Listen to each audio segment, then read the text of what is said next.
Alrighty, so we've got a new accessory exercise on heavy bench day. We're going to incorporate isometric holds or static holds.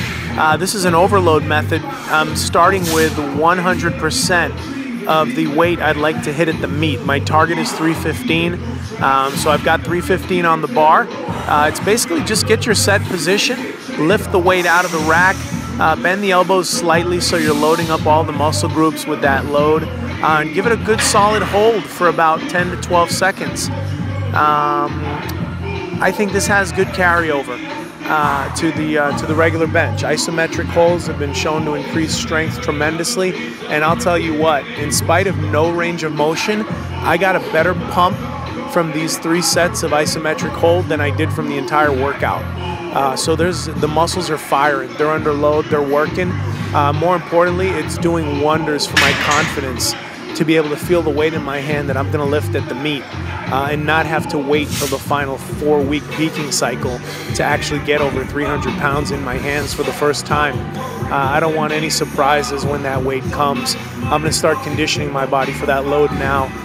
So set 2 here, I went ahead and moved it up to 335. That would be 20 pounds more than what I want to hit at the meet. I'm going to continue with this overload method and possibly take it up to as high as 355.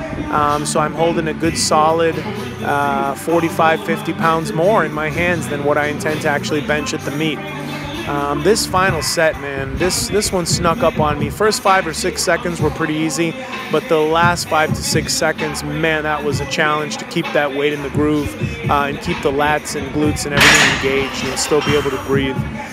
So anyway, 3 great sets of static hold. I'm looking forward to seeing what this exercise is going to do for me in the long run. I think we'll need a solid 3 to 4 weeks before we can determine if there's any real carryover. But I've heard a lot of top lifters speak very highly of isometric holds. I'll definitely continue on with my pauses and my close grip bench as my accessories as well. But static holds is going to take priority as the first accessory exercise for the next 2 to 3 weeks at least. This would be my final set. I got a nice solid 10 to 12 second hold out of this one. When I put that weight back into the rack and stood up, every muscle in my upper body was completely pumped with blood. So again, amazing the amount of work these muscles are getting in spite of no range of motion. So 3 rounds in the books, week 6 in the books. Moving on, APF, Florida Powerlifting Championship. Here comes your new Masters champ.